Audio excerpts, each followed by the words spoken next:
tenemos redes sociales, tenemos Twitter, tenemos Facebook, pero nos llegó un mensaje. Saludos a Felipe Póveda, supongo que será, que nos escucha desde Bogotá.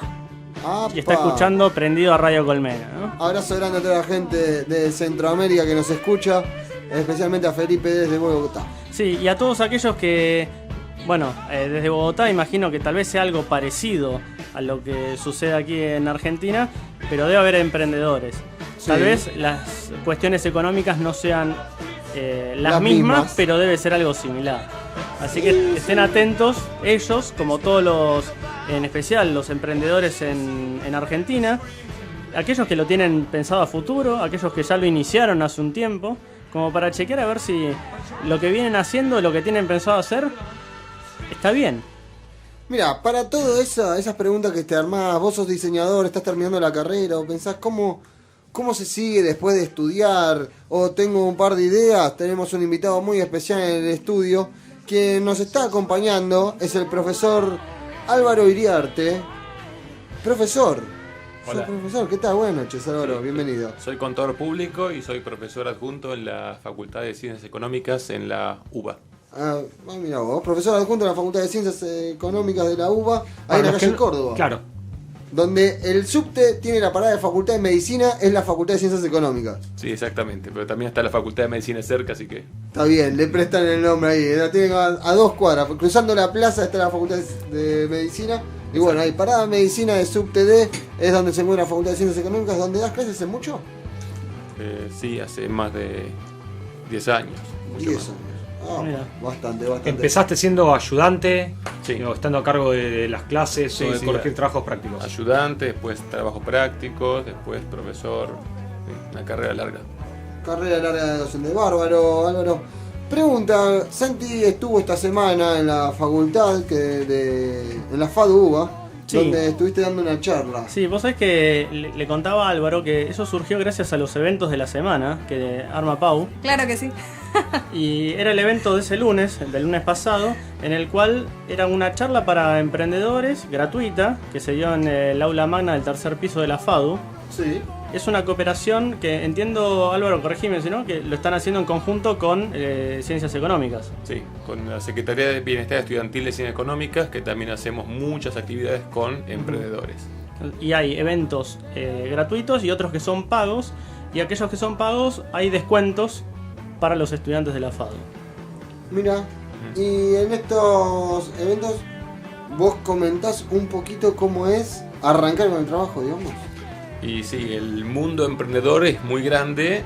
Uno de los principales puntos es el arranque, el inicio, cómo armar tu negocio, cómo planificar, cómo entender las partes de una empresa. ¿Pero esto adaptado a estudiantes de diseño particular o en general? No, eso es en general, después se particulariza en función a cada escenario que uno tiene. El otro día en FADU estuvo bárbaro porque la gente participó un montón, preguntaba, tenía inquietudes, además gente muy atenta, muy divertida y... Porque claro, mucho lo que tiene de los que somos de este tipo de carreras es que podemos generar muchos emprendimientos propios, podemos crear nuestro propio contenido para vender, que sea original aparte. Entonces bueno, hay muchas ganas de crear. Sí, tenés también el combo de que hay quienes laburan solos, hay quienes laburan con alguien con quien cursaron. Un equipo, un estudio, decís. No, por ahí vos, no sé, yo ponele que curso con Guille, terminamos la carrera Dale. y decimos, che, ¿armamos nuestro estudio? Bueno, dale. ¿Y quién lo arma? ¿Lo armamos vos? ¿Lo armo yo? ¿No armamos nada? ¿Y qué hay que hacer? ¿Qué papeles hay que hacer? ¿Y dónde los presenta? Y le preguntás a Le Álvaro. preguntas a Álvaro. Ahí está. ¿Hay errores así característicos del inicio del primer trabajo propio? Digamos, de generarte tu primer microempresa y decís, si hubieras arrancado distinto, te hubieras evitado un montón de problemas. Sí. Y es muy común eso. La verdad es que uno cuando arranca un negocio todavía no tiene los conceptos económicos de empresa como para entender y proyectar si va a ser viable o no. Ahí tenés un problema fundamental, no toman en cuenta los costos correctamente, no presupuestan los ingresos. Luego cuando uno está en sociedad hay un montón de vicios que a la larga uno se da cuenta que estuvo mal hecho y que aprendió con los errores, ¿no? ¿Qué tipo de vicios? Y por ejemplo, definir cuáles son las responsabilidades, el alcance de la tarea de cada uno, hasta mismo definir cómo va a ser la separación si alguna vez sucede. Claro. Que es algo que uno no quiere pensar. ¿Quién se queda con la marca? ¿Quién se queda con el cliente? ¿Qué pasa si nos peleamos? ¿Qué pasa si quiere entrar alguien nuevo? Hay un número muy grande de preguntas que hacerse para diseñar cómo va a ser la relación entre socios, ¿no? Es algo que lamentablemente dentro de la FADU no se ve mucho y es muy necesario. En verdad, todas las carreras que no sean de ciencias económicas no tocan el tema de cómo manejar correctamente un emprendimiento, un negocio, una empresa, una industria. Y a vos te vienen en general con algún problema en particular y te dicen, che Álvaro, ¿cómo hacemos? Tenemos un estudio, nos queremos separar. ¿Te pasa así que vienen casos a consultarte? Sí, con problemas. A ver, me quiero separar y cómo hacer para planificarlo bien. Sí, yo me gustaría arrancar más por lo positivo. Sí. Arranquemos. Claro. A mí me llama la atención que ya desde el principio hay que pensar si llegara a pasar mal la cosa. Si llegara a pasar mal, a no funcionar, ¿cómo se soluciona? ¿Cómo nos dividimos, por lo menos? Ya, a mí me costaría arrancar un emprendimiento y decir, bueno, vamos a hacer esto. Ahora, si nos peleamos, nada, pará. Es un acuerdo prenupcial, hay que hacerlo. Te puede no gustar la idea, No, yo pero hay no que voy a hacer hacerlo. un acuerdo prenupcial. No, ok. Bueno, no sé, si me Yo no dicen sé que si lo tengo lo- que firmar, lo firmo. Yo no sé si lo haría tampoco, pero la realidad es que puede pasar. Igualmente, tal vez lo importante es pensar en positivo, pero también teniendo en cuenta los costos que tiene la empresa, los costos impositivos, los tiempos, las responsabilidades. Hay un montón de cosas, sin mirar lo malo, que tiene que tener un emprendedor para elegir la forma de ingresar al negocio. Bien, y ahí hablabas de la empresa. ¿Está bueno ser una empresa o me mando yo Santiago Castro y facturo como yo? Bueno, está bien. Cuando uno quiere hacer una empresa o un negocio, la pregunta es, ¿soy yo solo, persona física, unipersonal, o soy con socios una sociedad? Por ejemplo, una sociedad anónima, una sociedad de responsabilidad limitada. Uno tiene que ver qué le conviene más. Por supuesto que si va a hacer algo con un socio, ya está, es una sociedad. El tema es si uno quiere ser solo, independiente. Claro, pues a mí me tocó entrar en el mundo laboral en el cual me dijeron, mirá, tenés que facturar. Bueno, ¿y qué tengo que hacer? Y tenés que inscribirte en AFIP, tenés que inscribirte en ingresos brutos. Te piden en ingresos brutos y cuántos son los metros cuadrados que qué sé yo, cuántos son los metros cuadrados destinados a la profesión. Sí, en verdad cuando una persona va a iniciar una actividad, un negocio, una empresa, tiene que definir primero en AFIP si va a ser responsable inscripto o monotributista. ¿Y eso en qué ¿Cuál nos es la podemos diferencia? fijar? Claro. Bueno, la principal diferencia es que un responsable inscripto tiene que pagar IVA todos los meses e impuesto a las ganancias una vez por año. Y eso se calcula en función de la actividad. En cambio, el monotributista no tiene que pagar esos impuestos, sino que tiene una cuota fija por mes. Hoy en día, hace poquito aumentó, entre 500 a 2.000 pesos fijo por mes. Opa. Claro, que eso es lo que se recategoriza cada 4 meses. Exactamente. Bien. ¿Qué dirías que es más conveniente para alguien que recién empieza?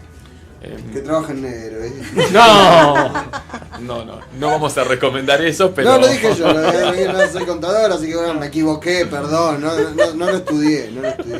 Y ahora, bueno, imagino estos cuota fija de entre 500 y 2.000 pesos mensuales, tiene que ver con un volumen de facturación. Sí, tiene que ver con tu nivel de facturación, con tu nivel de consumo de electricidad anual, con tus metros cuadrados de negocio y con los alquileres que pagues.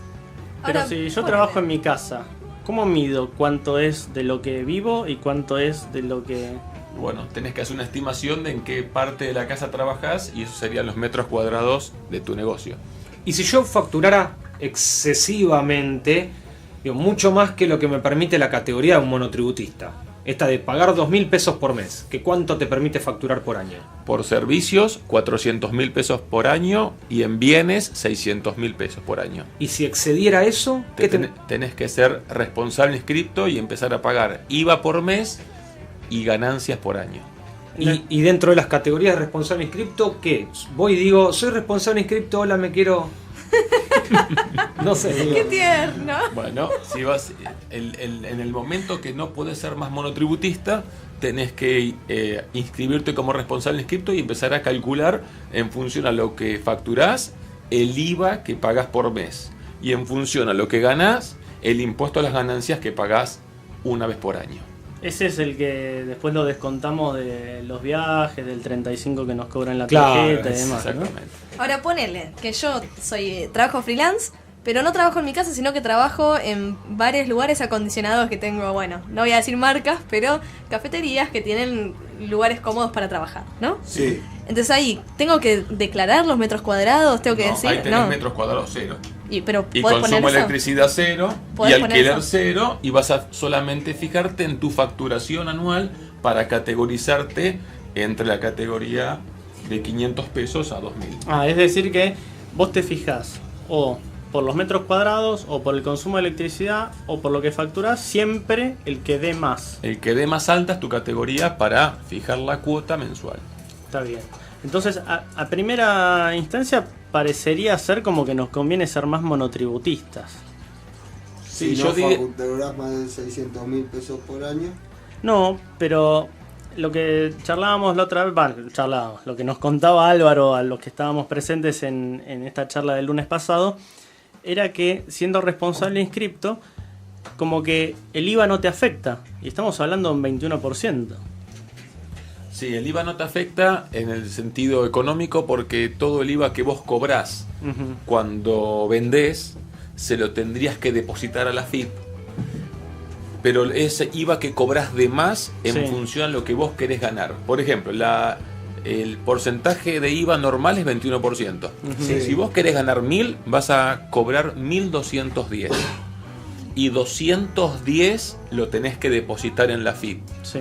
Pero es de lo que vos querés ganar, o sea, de la diferencia. A ver, vos compraste algo a 100 pesos. Perfecto, Entonces, querés ganar 1.000, lo vendés a 1.100. exactamente. A eso hay que sumarle el 21% de los 1.000 o de los 1.100. Sobre tu facturación, sobre 1.100. Sobre 1.100. Exacto. Ahí está. Entonces, entonces es vos raro decís- el impuesto al valor agregado, porque no es al valor agregado, sino al total del valor.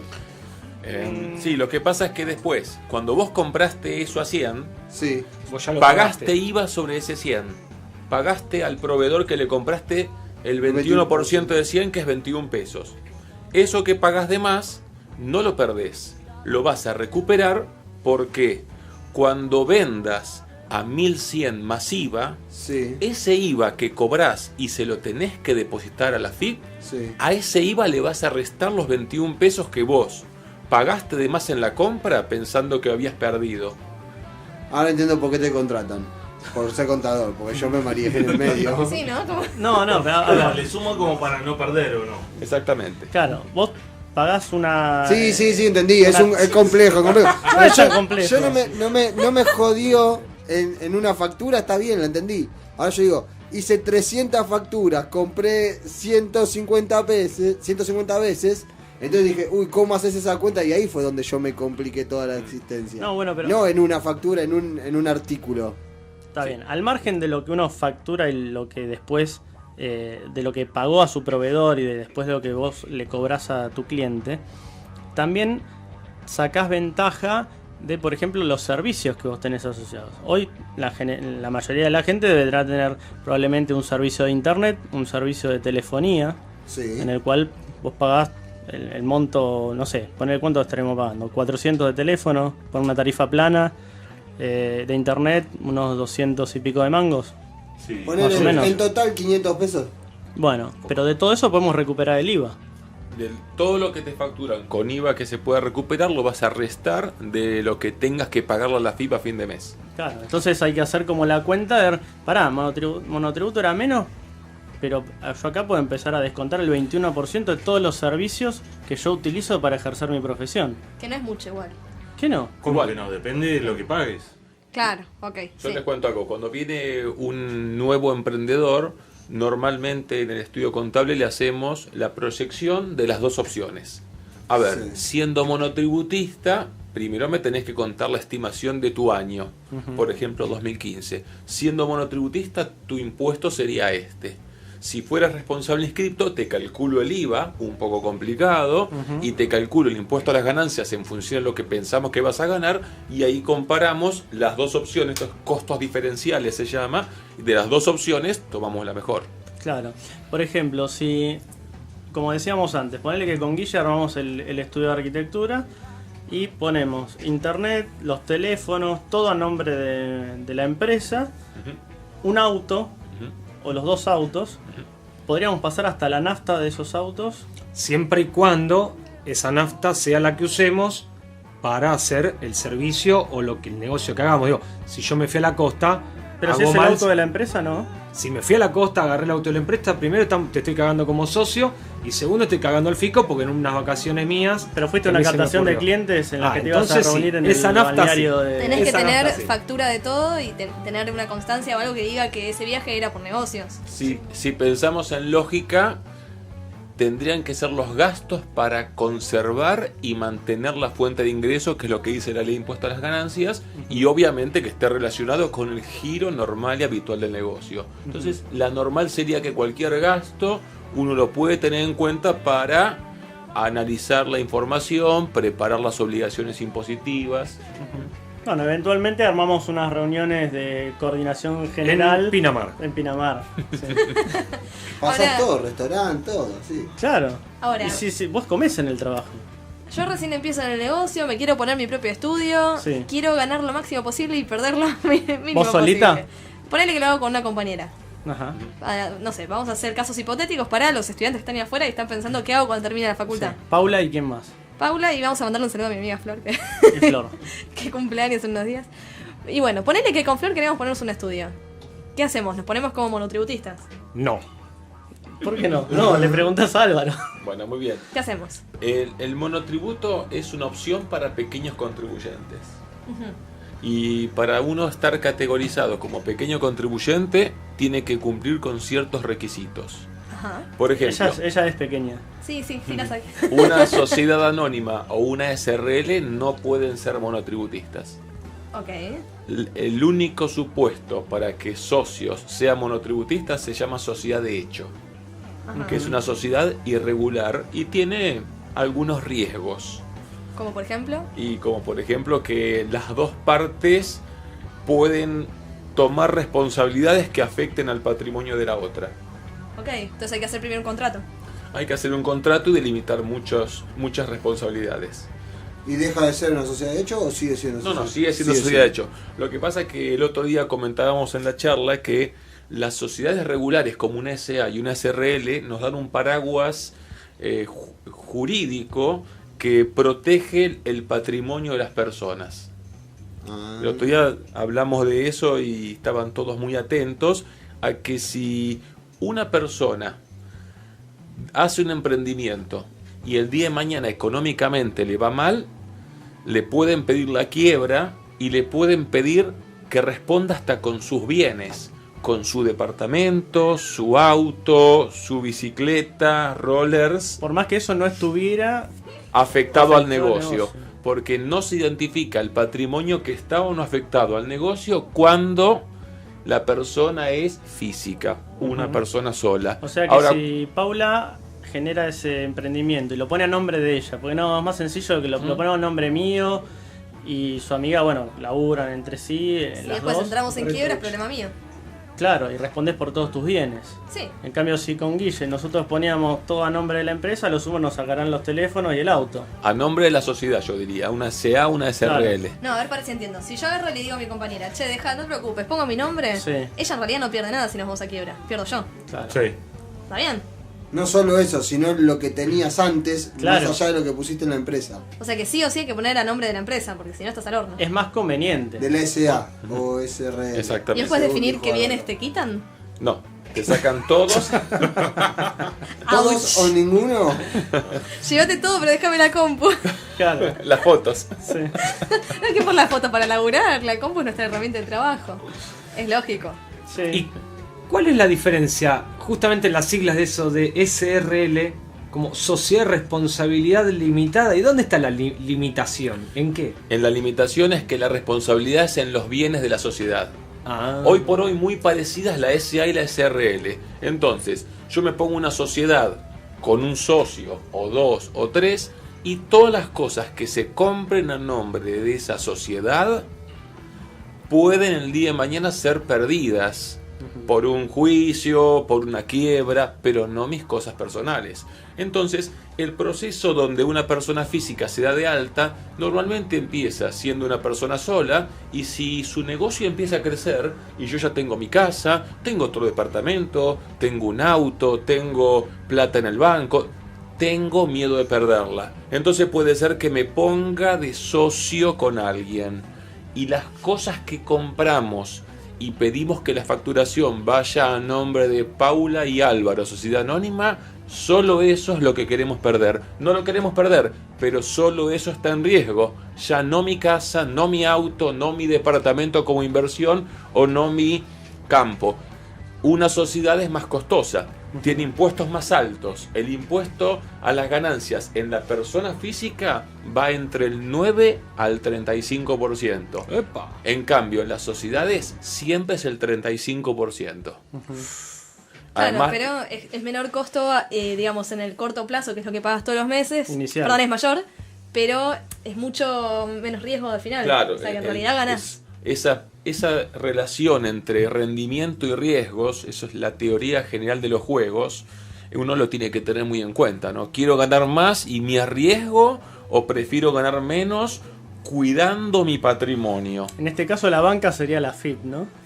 Y siempre, y los chicos de ciencia están allá con probabilidad y estadística, tirando a ver cuánto arriesgamos, cuánto no, a ver cómo sale del otro Si el lado del vidrio. 35% me sirve, porque eso me da... Ahí nos están haciendo... Están todos con la Momento. calculadora del teléfono a full. Momento, llegado el caso que se tiene que declarar en quiebra o se tiene que separar en buenos términos esta sociedad. Porque y por ahí en malos términos. Bueno, ponele que en malos términos. Agarraron las piñas y dijeron, che, Pero separemos. pará, ¿qué ejemplo? ¿El nuestro, el de Guille y yo, que armamos una sociedad? Sí, una o el tuyo, que sos vos, asociada informalmente con tu amiga? No. Ustedes asociados juntos, Ok. se quieren separar, se quieren dividir los clientes. ¿Cómo se hace eso? Registro civil, ¿quién se queda con los chicos? Un estatuto, supongo. Bueno, eso se puede prever en estatuto, y además la ley de sociedades comerciales y la ley de quiebras prevé los procedimientos estándares y podrá haber alguna negociación para determinados bienes. Porque puede pasar, sucede mucho en los estudios, que tienen lo que se llama, bueno, tienen cuentas y hay cuentas más importantes que otras. De hecho, cuando se te cae una cuenta que es muy importante, puede pasar que el estudio quede en quiebra, quede en la lona, porque la verdad no tiene nadie más que le pague tanto por mes. Entonces, ¿qué hacemos? Si es ese cliente específico, ¿cómo lo dividimos? Bueno, se buscará la forma económica de que se divida, o se perderá, o lo comprará uno con facilidades para que el otro pueda pagar lo que está comprando, Uno le paga al otro. por ejemplo. Sí, es bueno eso. Está bueno, sí. Y Álvaro contaba en el taller, en la charla, el ejemplo de una situación positiva y una situación negativa, es decir, cuando a la sociedad esta informal de Paula y su amiga le va bien, y qué pasa cuando le va mal. ¿Nos contás esa diferenciación, Álvaro? Claro. Bueno, el ejemplo que habíamos puesto, y ahora lo vamos a poner a Paula de ejemplo, es si Paula y Florencia se dan de alta, pero solamente una persona se inscribe. Primero, que es una irregularidad. Sí, porque soy muy baja, no me puedo dar de alta. Primero, que es una irregularidad, porque si son socias debería formalizarse algún tipo de sociedad. Claro. Ahora, ¿qué pasa si le va bien a Paula? Puede ser que la desconozca a la socia y que se quede con toda la plata. No, bien. Florencia. Que cuando venga Florencia por su parte, Paula le diga quién sos. No, nunca. La que te sigo en Twitter. Nunca Pero vos me haría. seguís en Twitter, le vas a decir. Nunca haría eso, no. Pero bueno, hay gente que lo hace. Y ahora, la contracara del ejemplo es: ¿qué pasa si a nuestra empresa, que está solamente a nombre de Paula, nos hacen un terrible juicio y lo perdemos? Y el juicio es de 600.000 pesos. Y Paula le dice a Florencia: Flor, perdimos un juicio de 600.000, tenemos que poner 300.000 cada uno. Y Florencia le dice: ¿quién sos? ¿Cómo te cambió la sonrisa de golpe, Y esas cosas pasan. Cuando en realidad. dijeron 600.000 pesos, Seba levantó la cabeza y dijo: perdieron 600 lucas. Sí. Hay que tener en cuenta todos los riesgos, por eso siempre estar formalizados nos simplifica un poco minimizar los riesgos, ¿no? Bueno, Álvaro, muy interesante, muy interesante. Esta serie de charlas las vas dando en la Facultad de Ciencias Económicas a través de la Secretaría de Bienestar Estudiantil. Y en la FADO estuviste el lunes pasado. Y en FADO estuve el lunes pasado. Aparentemente va a haber un par de charlas más porque aparentemente hubo buena recepción. Bueno. Y hay muchísimos temas que tocar, muchos temas de planificación, de herramientas para presupuestar un emprendimiento o para formalizarlo muchas veces, ¿no? Sí, en el próximo bloque vamos a estar charlando especialmente para aquellos que dan servicio al exterior.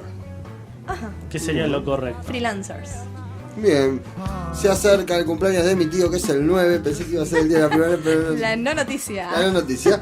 Y sí, hay un par de noticias, hay gente preguntando en las redes sociales un montón de cosas, cuánto se puede cobrar por distintos trabajos. Quiero decir, Cecilia Plaza, anda a la puta que te parió, sos una boluda. Eso es un mensaje mío, con mucho cariño de noche de entrega.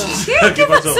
Nada, mi novia preguntó en diseño gráfico FADU en internet cuánto cobra por un laburo para diseñar 3 afiches, tapa de disco, no sé cuántas cosas más para una banda. Y le respondieron, fíjate cuánto tiempo vas a tardar y cobrar según el tiempo que tardas. Seguimos acá con Álvaro. Ya que estamos hablando de cómo se cobra, ¿cómo cobra un contador? ¿Cobra lo mismo a una empresa, a una persona, no sé, por los mismos papeles, imagino? Y en verdad hay distintos grados de complejidad y distinta carga horaria. También tiene en cuenta el contador si va a firmar, el contador tiene firma pública y si va a firmar algún tipo de certificación tiene una responsabilidad adicional que eso lo tiene que contemplar en su trabajo. Y tienen los honorarios fijados por ley. No, los honorarios son orientados. Ah. Hay honorarios orientados en el Consejo de Ciencias Económicas como mínimos para que uno los pueda mostrar a su cliente y poder conversar el tipo de servicio que el cliente necesita, ¿no? A veces quiere algo premium, algo medio básico. O sea que tenés un honorario básico o estándar, que es el mínimo que le podrías cobrar, según te lo muestra lo que sería el colegio de contadores. Es el Consejo Profesional de Ciencias Económicas. Bien, Consejo Profesional de Ciencias Económicas. ¿No te mata un poco eso que te diga este es el mínimo? Porque todos te van a querer pagar el mínimo. Por ejemplo, me sale una obra a mí de un crédito Procrear. Y según los papeles que dice, tenés el mínimo para pagar al profesional entre el 4,5 y el 9% del total de la obra. ¿Estás buscando? No, ya me salió uno. Y obviamente que el propietario dice, bueno, yo te pago el 4,5. No el 9. Pero si tengo entre el 4,5 y el 9, ¿cómo lo encarás ahí? Y en verdad ahí va la calidad del servicio, Y la va la limpieza. recomendación, va el prestigio que uno tiene. El nivel de chamullo que se usa al hablar, ¿no? En verdad el profesional en ciencias económicas, como otras profesiones, es muy importante elegir a alguien que sea honesto e idóneo. Entonces a veces buscar a alguien por el diario o uno que no conoce, uno pone el precio que le parece que tiene el conocimiento profesional y hay que ver si después lo puede acomodar al cliente que le pide una rebaja o a la competencia también, ¿no? Yo lo que utilizo es, mira, esto no es lo que cuesta, esto es lo que vale. Porque el costo no te va a costar esta plata, te va a valer tanto, por eso es el monto. Yo tengo muchas historias de profesionales contadores que han mal asesorado y les ha salido carísimo al cliente por tener juicios laborales, problemas con AFIP, etcétera, ¿no? Mira qué lindo. Hay que evaluar siempre los riesgos, diría. Claro, y para darnos una idea, volviendo al ejemplo que decíamos antes, con Guilla armamos vamos a terminar armándolo, no sé. Y más o menos. Una sociedad. Una sociedad. Y claro, vamos a tener IVA, vamos a tener ingresos brutos, vamos a tener impuestos a las ganancias. No se me ocurre ahora qué otra cosa más, pero probablemente haya más cuestiones. Hijos quizás no, pero dale. No. Yeah. ¿Cuál sería el costo que nosotros tendríamos que considerar para un contador por mes, promedio, ¿no? Siendo que tampoco vamos a tener una gran facturación. Bueno, hay que ver el tema de... Che, bueno, dale. No, inicial. Ponele ganas a esto. Estamos hablando inicial. Estamos hablando Ya inicial. estamos allá, estás hablando para proyectos donde recién están arrancando, como Claro. que vendría a ser emprendedores. Exactamente. Bueno, hay que ver porque las empresas tienen distintos tipos de obligaciones, como retenciones, como percepciones, sistema de información, recategorizaciones cuatrimestrales, libros, contabilidad o no contabilidad, armado de balance. La verdad que es muy grande. Sí. El espectro es muy grande para uno decir 1.000 pesos por mes, que podría ser tranquilamente 1.000 pesos por mes, o 500 pesos por mes, o 14.000. Por ejemplo, si yo me demoro en presentar los determinados papeles del IVA, por ejemplo, me cae una multa. Caen multas. ¿De y cuánto? Corren intereses. Por ejemplo. Las multas son variadas. Pueden ser de 300 pesos, de 500 pesos. O sea, eso me puede pasar cada mes que yo me pase. Que vos te pasás o que haces algo mal. Ah, Porque es tan complejo el sistema de liquidación de impuestos que uno necesita el contador. claro. Es muy difícil hacerlo solo, salvo que alguien estudie la temática, es una técnica, puede ser una persona que solo tenga secundario, que estudia muy bien el impuesto, tiene claro todos los impuestos, cómo se relacionan y que trabaje. Vos sabés que yo me gradué, me recibí de la secundaria como perito mercantil y puedo afirmar que no entiendo nada. Es bárbaro esto. Bueno, Te tiene que gustar, ¿viste? Y acá es loco, cuando están ustedes hablando, ¿están hablando de la CRL o están hablando de monotributo? No. Porque ahí va a depende de... Si vos pagás a destiempo, digo, capaz que hay diferentes posibilidades. No sé cuál es el monto, digo. Yo tengo la posibilidad, como soy monotributista, pago a destiempo y me viene la multa y lo puedo pagar, digo, tengo la categoría mínima. Pago creo que de multa 3 pesos con 50. ¿Va a depender eso si es CRL o monotributista? Sí, por supuesto. ¿Y hasta qué monto puedo decir yo que tendría que ser CRL o monotributista? A eso. Sociedad de responsabilidad limitada. En verdad uno tiene que hacer una proyección de todas las obligaciones que tiene, los plazos de pago y pensar si se va a atrasar. Que también es una problemática de las pymes cuando tienen problemas financieros. Y les hacemos un cash flow, una proyección financiera de pagos y les mostramos en dónde van a tener déficit. No van a llegar a pagar los sueldos, no van a llegar a pagar el alquiler y cuáles son las opciones. Siempre hay opciones, pero a ver cuáles son las mejores opciones financieras. O sea, vos haces estimativos todos los meses de cuánto vas a facturar, cuánto de eso deberías pagar. Ahora, como diseñador gráfico o como diseñador de cualquier índole, si vos tenés tu propio estudio, puede pasarte que un mes no tengas nada de laburo y un mes estés lleno de laburo. Entonces, ese estimativo que haces antes, ¿lo haces teniendo en cuenta eso o dejás fijo algo hipotético? Bueno, cuando se trabaja con proyecciones, es un tema que yo desarrollo en un congreso internacional que se llama ECON, alarmas gerenciales se llama el tema. Okay. Uno permanentemente proyecta y cuando llega el momento compara. Ahí tiene desvíos. Ese desvío uno lo tiene que analizar. Pero a la vez sigue siempre proyectando. Con la información que yo tengo, actual e histórica, proyecto hacia adelante lo que me imagino que voy a facturar y a gastar. En luz, en teléfono, en internet, en un montón de cosas. Y cada vez que llega la realidad, comparo, aprendo y veo los desvíos por qué se producen. ¿Pero esos desvíos me van a generar una multa? No. Uno dijo, yo pensaba facturar 15.000 y este mes facturé 8.000. Este mes pensaba facturar 15.000 y facturé 40.000. Quiero entender esos desvíos, así voy proyectando mejor mi negocio. Entonces ahí tenemos una cuestión de estudio. Los desvíos del presupuesto, tanto de los que son tus ingresos como de los egresos. Ahora también mencionabas algo que por ahí se aplica más a los de arquitectura, que tiene que ver el cash flow. Es decir, supongamos que uno tiene un cliente en el cual dice, no, bueno, la obra pagala toda vos y yo te pago un 30% de anticipo y te pago, no sé, 50 lucas cada mes. Sí, bueno, dale, bárbaro, genial.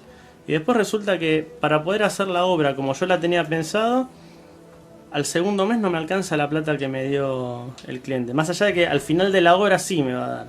Pero de repente me pasa que al segundo mes no me quedó ni plata para mí. Bueno, porque tuve que pagar todos los materiales, porque tuve que pagar a la gente. Inflación, aumentos, hay que ver si es un problema de presupuestación o es un efecto inflación. Claro. Porque en verdad uno tiene un montón de variables que impactan sobre tu negocio y que uno tiene que saber separar y entender, ¿no? Por un lado, lo que voy a tener que estar comprando y pagando, eso es más sencillo de acotar. Ahora, el efecto inflación, uno no sabe permanentemente hacia dónde va el precio específico de cada bien. Uno puede decirle al cliente desde el principio, mira, este precio puede cambiar si hay inflación o no. Creo que no. Por ley, ¿no es que la indexación no está permitida? La indexación en los contratos. Pero si le decía al cliente, vamos a necesitar comprar ladrillos, mirá que hoy los ladrillos te van a salir 20.000. No sabemos si el mes que viene va a salir 25.000 o 40.000. Y eso hay que prepararlo porque hasta en los servicios profesionales uno tiene que tener muy claro, y esta es una recomendación para los jóvenes profesionales, tener en cuenta cuál va a ser el sistema de ajuste de honorarios.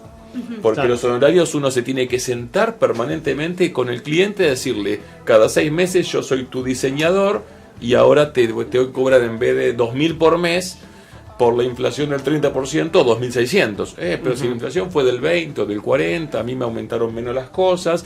Es un tema que uno tiene que planificar. Ahora, en el caso de si yo cierro un presupuesto donde incluí todas esas cosas, ahí ya me la tengo que bancar. No, yo te cuento algo. El presupuesto es un gran informe que en uno de sus párrafos debería contener cuál es la política de ajuste o de negociación de honorarios. Ok. Por ejemplo, yo les doy un ejemplo que se usa mucho en el área profesional nuestra. Los contadores, a la empresa que nosotros le presupuestamos honorarios mensuales, normalmente usamos una cláusula de cada vez que aumentan los sueldos de tu actividad, en ese mismo porcentaje aumentan mis honorarios. Entonces yo le soy el contador de un comercio. En la actividad del convenio de comercio aumentan para los empleados un 30% sus sueldos, y ya el dueño sabe que mi honorario aumentó un 30% porque lo hemos pautado en su momento, que yo Claro. le dije, te voy a cobrar 5.000 por mes, pero cada vez que aumente los sueldos en la misma proporción aumenta. El firmo, no tengo en ningún momento que sentarme a negociar y a desgastar la relación profesional con el cliente. Claro, a diferencia de lo que pasa con los futbolistas, ¿no? En general, que firman un contrato por 5 años y a los 2 años se te sientan y te dicen, yo quiero ganar más. Y si, pero, ¿cómo? Si firmamos por 5 años. Los clientes tienen que leer la letra chica y estar muy conscientes de todo lo que involucra el contrato. No podés después decir, pero yo no leí la letra chica. Y bueno, querido, jodete, para algo tenés un abogado, un Sí, contador. en verdad, el contrato debería acotar los problemas futuros, ¿no? Debería Claro. acotar los riesgos de que haya cambios. Y si vos no querés, tenés que seguir este contrato, y si no, desvincular con algún tipo de indemnización, etcétera, ¿no? Además de esta cláusula que ustedes suelen poner que tiene que ver con el aumento Salarial. a la empresa, ¿qué otras cláusulas o qué otras herramientas un pequeño emprendedor puede usar al momento de firmar un contrato con un cliente? Un montón. Yo le daré miles de responsabilidades. Por ejemplo, decir claramente cuál es el alcance del servicio profesional que van a prestar. Cuáles son las responsabilidades, cuáles son los tiempos, cómo se cobra, qué pasa si mi cliente no me paga y se atrasa. Hay un montón de situaciones que tienen que estar plasmadas en este presupuesto de servicios profesionales que se firman entre el profesional, en este caso en diseño, por ejemplo, y la empresa, para que quede claro cómo me pagan, en qué momento me pagan, si se renegocian horarios, cómo se hace, qué tareas son las que me piden. Hay veces que me piden tareas que no son las mías. Yo digo, no, acá te puse bien clarito que yo te liquido IVA, te liquido ganancias, te liquido bienes personales, te hago la contabilidad, pero vos me estás pidiendo que vaya a la FIP. Eso acá dice, las tareas no presupuestadas se deben arreglar en el momento. ¿Qué pasa cuando no se firma? ¿Qué pasa cuando no hay un contrato firmado y vos es de palabra diciendo, yo me imagino yendo a la carrera de diseño gráfico donde conseguís muchos clientes por internet? Y vos tenés ciertos arreglos donde le pasás cierto presupuesto y después llega a estar la situación de que no te pague. Bueno, ¿Qué pasa ahí? muy bien. Primero, lo que sea todo firmado es lo que nos da el marco de legalidad. Por otro lado, un buen acuerdo entre partes, por ejemplo por mail, acota la discusión. Paula, yo te dije que te iba a llevar 2 hamburguesas. No podemos discutir de que no te llevé o te tenía que llevar otra cosa. Pero legalmente siempre es necesario que haya algo firmado. Y si las partes no están presentes, que son los contratos entre ausentes, yo puedo tranquilamente mandar un papel firmado por mí a la otra parte y hasta pedirlo con firma certificada de escribano. Y te hago una consulta ahí. ¿Los mails funcionan como documento para certificar que vos entablaste una relación de negocio con cierta persona? Y los mails son una prueba. Lo que pasa es que no es la prueba más eficiente. Es un tema de abogados ese. Pero es una prueba, sirve como prueba, pero no tiene la legalidad, la formalidad de un papel firmado. Claro, porque a veces los diseñadores, en realidad por el mercado laboral internacional, por las condiciones de la Argentina y por las habilidades de los diseñadores argentinos, estamos como en ventaja. Sabemos que por el cambio del dólar, un trabajador argentino es más barato que un trabajador en Inglaterra, y por las capacidades a veces nos eligen. Entonces, le quería preguntar a Álvaro, ¿cómo es esto? Digo, ¿es mucho más complejo poder facturarle a un tipo de afuera? Mira, no es difícil, es fácil. Es muy importante saber que hoy los canales de contactos, ya digitales o de cualquier manera, son sencillos, el mundo está muy cerca. Ahí está. El mundo está muy cerca y en Argentina tenemos 2 diferenciales. Primero, que tenemos recursos humanos excelentes, técnicos, y segundo, que el tipo de cambio nos beneficia un montón. Entonces, cualquier tipo de presupuesto de servicios profesionales siempre va en ventaja. Eso es muy importante. Ahora, al momento de conseguir a un cliente, habrá que armar el contrato, habrá que ver si nuevamente estamos en situación de poder firmar un contrato. A nivel internacional, bueno, estamos lejos, hay que enviarse papeles, deben ser firmados por escribanos, y si se formalizan los papeles, deberían pasar por las determinadas embajadas o consulados para que un organismo propio del país lo apostille, que es darle la firma oficial, ¿no? ¿Y qué posibilidades tenemos si no llega la posibilidad de firmar ese contrato? ¿Qué se puede hacer? Y se puede avanzar sin el contrato, con cierta informalidad, sin hablar de evasión ni de no cumplimiento de ley, sino con una relación entre cliente y proveedor que sea un poco más débil al momento de algún litigio, por ejemplo. Es decir, que yo podría pedir un anticipo como para asegurarme de que el empleador me vaya a pagar. Sí. Por supuesto que normalmente los servicios se pide un anticipo para comenzar el trabajo, y después, tal vez en grado de avance del servicio prestado, se va pidiendo otro adelanto, que eso tiene que ir todo medio formalizado por banco, porque el Estado argentino, cuando alguien está exportando un bien o un servicio, en su facturación, que es una factura especial, que es la factura letra E, el Estado controla la factura esa, porque le interesa mucho que las divisas, que es el dólar que se ha facturado, entre en el país, y que yo no facture un servicio que le doy a Brasil y le digo que me lo depositen en Uruguay. Entonces el Estado, por todo lo que yo facturo, me pide que yo rinda cuentas de lo que entra en dólares en mi cuenta bancaria, por ejemplo. Como lo que preguntaba Seba, me lleva a preguntarte la diferencia entre empleador, que dijo él, o cliente.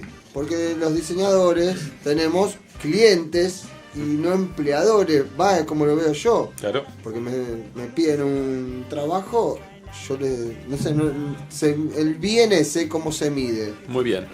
Cuando alguien te contrata en relación de dependencia como empleado, es tu empleador, y vos como diseñador trabajás, no en forma exclusiva, pero sí como empleado, y cobrás en recibo de sueldo.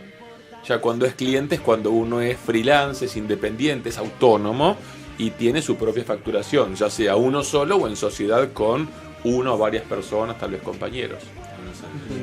Son clientes cuando vos le facturás y es tu empleador cuando te dan un recibo de sueldo. Exactamente. Así rápidamente. Así sería, y con grandes diferencias, pero que casi todos las conocemos, ¿no? Con los derechos y obligaciones de las partes cuando uno es empleador, que tiene jubilación, obra social, vacaciones, aguinaldo, derecho a vacaciones, derecho a licencias, derecho a enfermedades y accidentes, derecho a cobertura de seguros. Hay un montón de cosas que en la calle no se sabe, pero es una gran diferencia al momento de uno decir, voy a facturarle. No, yo tengo que ser empleado en relación de dependencia con todos mis derechos laborales. Volviendo al ejemplo que planteaba Seba antes, en el que arreglaban este anticipo y demás, recuerdo algunos acuerdos en el cual por ahí dicen en el mismo mail, bueno, se establece que usted está de acuerdo, el cliente, a partir del momento en que me haga una transferencia por el 30%. Como que por ahí de ese modo evitás ese contrato, pero estás dando a entender que si vos me das el 30% es porque aceptaste las condiciones que venimos pactando. Esto no necesariamente con algo del exterior, sino que a veces se hace para evitar lo que son los contratos y sellados, que son distintos costos que también aplican al mercado interno. Y yendo después, volviendo al tema de la exportación, para entender el tema de facturar afuera, cuánto cobramos y cuánto realmente después tenemos en mano. Si yo facturo un diseño, ya sea de un proyecto de arquitectura, un diseño industrial o de lo que fuere, $100. El cliente paga $100. ¿Yo cuánto recibo? Bueno, es importante que les cuente, hay una buena noticia, que cuando uno exporta, cuando uno vende al exterior, no se cobra IVA. Bien, eso, ahí, vamos. Eso nos hace mucho más competitivos. Ahora, recordemos un poquito lo que les conté de IVA en el bloque anterior. Sí. Si yo a Paula le facturo algo a 1.000 más IVA, le cobro 1.210. Esos 210 se los doy a la FIP. Y yo me quedo con mis 1.000. Ahora, si yo le vendo a alguien en el exterior, lo mismo, le cobro solo 1.000. Y me quedo con los 1.000. O sea, yo contento igual, pero mi precio es más competitivo en el exterior, porque la gente del exterior no va a tener que pagar de más algo que en su país no puede tomárselo a cuenta y recuperarlo. Claro. Y tampoco se paga otro impuesto que es ingresos brutos, que no comentamos en esta oportunidad, ¿no? Que es del 3%. El 3%, 3,5%, 2% según la provincia, porque es un impuesto jurisdiccional que se paga sobre la venta hecha. Acá no importa si gané o perdí, Yo vendo y tengo que pagar a cada gobierno de la Ciudad de Buenos Aires, de la provincia de Buenos Aires, de la provincia de Córdoba, a cada el 3% aproximado. Bueno, ese impuesto no lo pago, incentivándome a tratar de vender al exterior. Y ojalá vendamos mucho, ojalá entren muchos dólares en Argentina y ojalá me vaya muy bien, porque si me va muy bien, pago impuesto a las ganancias. Es un lindo incentivo para las empresas. En el caso de ingresos brutos, haciéndolo así bien sencillo, yo le pago al municipio o provincia de donde yo estoy radicado. En verdad vos pagás en la provincia en la cual donde funcionás y vendés. Si llegás a estar trabajando en más de una jurisdicción, en más de una provincia, el sistema se hace un poquito más complejo, se llama convenio multilateral, que al fin y al cabo es pagarle ingresos brutos a cada gobierno de la provincia donde vos participás. Pero por ejemplo, si Sebastián le diseña un póster o lo que fuere a un restaurante en Mendoza, ¿a quién le paga ingresos brutos? Un poquito al gobierno de Mendoza y un poquito al gobierno de la Ciudad de Buenos Aires, si es que él vive acá. Entre ese 3,5 y 5. Sí, se distribuye. 2, 3,5, hay que ver un poquito, se distribuye un poco con un coeficiente unificado que es un porcentaje, una cosa media rara, para pagar un poquito, con un solo formulario, en un pago de un pago fácil, por ejemplo, que le llega a los dos gobiernos un poco de plata. Volviendo a los $100 que me pagó el cliente del exterior. Yo no pago IVA, no pago ingresos brutos, ¿cobro los 100? Sí, cobras los 100 completos, ahí no tenés ningún tipo de restricción. A 8.37. Lo cobras a la divisa que te liquide el banco en su momento, que hay distintos niveles de divisa, pero la normal es el tipo de cambio comprador y vendedor que estamos viendo todos los días. Ajá. Entonces, me conviene comprarle a un argentino desde afuera. O sea, me conviene ir afuera. Me conviene, la pregunta. Nosotros también creo. La pregunta es distinta, es un poquito más larga. Lo que yo pensaba es, si yo vendo a 100, a cualquiera, a 121 como por el 100 más IVA, afuera, ¿puedo venderlo a 121? Sí, Igual, yo lo vendo lo que quiero. ¿O tengo que poner el mismo precio acá que allá? Ah. No. Los precios pueden cambiar hasta acá mismo con distintos clientes. No hay ninguna restricción. Acá o afuera. Bárbaro, perfecto. Quedamos para otro momento poder seguir indagando un poquito más, ¿puede ser? ¿Sí? Decime, Santi. Sí, hagamos mención a un taller de un curso, sería, de administración de empresas que arranca este martes, Álvaro. Sí, este martes voy a arrancar en una asociación civil, se llama Centro de Formación para la Excelencia. Un curso de 6 clases que es de administración de empresas orientado a pymes. Ajá. Y esto está muy bueno para el que va a arrancar, tener las nociones básicas de modelo de negocios, armado de presupuesto, de cash flow, entender todos los impuestos que funcionan, la liquidación de sueldos de tener un empleado, cuánto me sale tener un empleado de sueldos y cargas sociales, la administración de los recursos humanos, el sistema de compras y ventas, la dinámica de la gestión bancaria, la facturación que hay que entender. Orientado a una pyme, son 6 clases de 6 martes y estaría buenísimo que la gente lo conozca porque es una herramienta muy buena, sencilla para un emprendedor pyme. ¿Cuántas clases y qué modalidad tiene? Es presencial, son 6 clases de 19 a 22 horas, queda ahí a una cuadra de Córdoba y Callao.